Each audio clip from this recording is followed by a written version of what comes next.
और अरविंद केजरीवाल जी के मामले में झूठे गवाह तैयार किए जाते हैं, बेबुनियाद आरोप लगाए जाते हैं।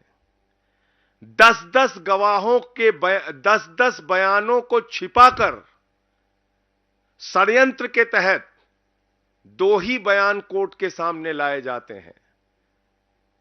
10 बयानों में से 8 बयान छिपाकर मात्र 2 बयान कोर्ट के सामने लाए जाते हैं।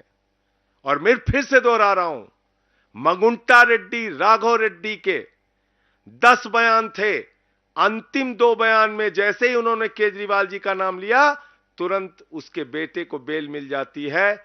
और मंगुंटा रेड्डी कौन है? आज की तारीख में वो एनडीए का प्रत्याशी है। आंध्र प्रदेश में नरेंद्र मोदी जी की तस्वीर लगा के वोट मांग रहा है, जिसके ऊपर भारतीय जनता पार्टी और ईडी ने शराब घोटाले का आरोप लगाकर उसकी जांच शुरू की थी।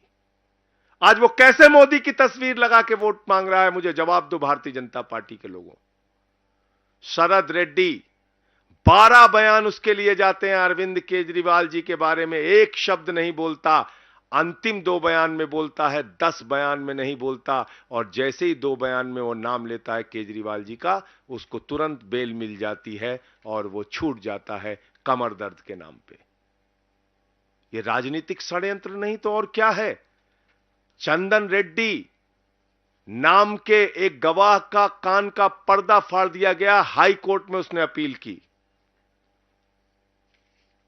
समीर महेंद्रू पे दबाव बनाया गया, अरुण पिल्लई पे दबाव बनाया गया, गवाहों को डराया गया, धमकाया गया।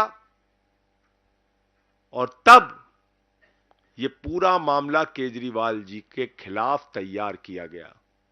मैं पूछना चाहता हूं भारतीय जनता पार्टी के लोगों से, मैं पूछना चाहता हूं हिंदुस्तान की राजनीति में आजादी के बाद से लेकर अब तक की सबसे भ्रष्ट पार्टी भारतीय जनता पार्टी से और बीजेपी की सरकार से, क्या आप मुझे जरा बताइए कि जब 60 करोड़ का सीधा मनी ट्रेल तुम्हारे खिलाफ मिल गया तो तुम्हारे नेताओं से पूछताछ ईडी और सीबीआई क्यों नहीं कर रही? क्यों नहीं अब तक एलजी ने चिट्ठी लिखी, जांच की?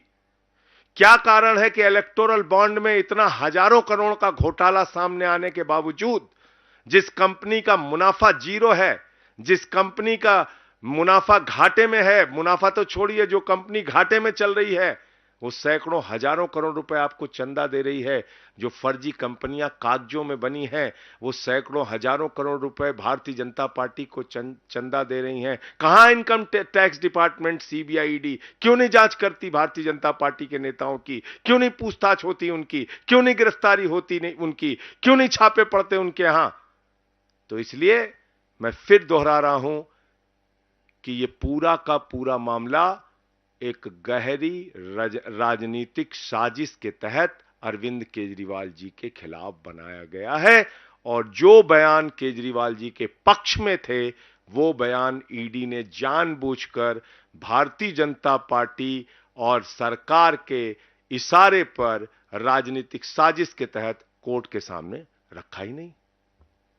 ईडी ने 20,000 पन्ने अनरिलाइड अपॉन डॉक्यूमेंट में रखे हैं, यानी कि 20,000 कागजात छिपाए गए हैं, यानी कि 20,000 कागजात ईडी कह रही है इस पे हमें भरोसा नहीं है। जबकि सेक्शन 50 पीएमएलए में तो आप झूठा बयान ले ही नहीं सकते। सबसे पहले बताया जाता है सेक्शन 50 पीएमएलए में कि देखो भाई, झूठी गवाही दोगे तो तुम्हारे खिलाफ कार्रवाई होगी। तो किसके खिलाफ कार्रवाई की? अगर 8 बयान किसी आदमी ने दिए और केजरीवाल जी का नाम नहीं लिया, और अचानक जैसे ही उसने केजरीवाल जी का नाम लिया उसको बेल मिल जा रही है, तो वो 8 बयान झूठे तो है नहीं, क्योंकि वो सेक्शन 50 में दर्ज है। उसको आपने क्यों छिपा लिया? 12 बयान शरद रेड्डी के होते हैं, और आप बताइए शरद रेड्डी 10 नवंबर को अरेस्ट हो रहा है और 15 नवंबर को बीजेपी को 5 करोड़ की रिश्वत दे रहा है, और अपनी गिरफ्तारी से लेकर रिहाई तक 55 करोड़ रुपए की रिश्वत बीजेपी को दे रहा है। उसकी जांच नहीं होगी।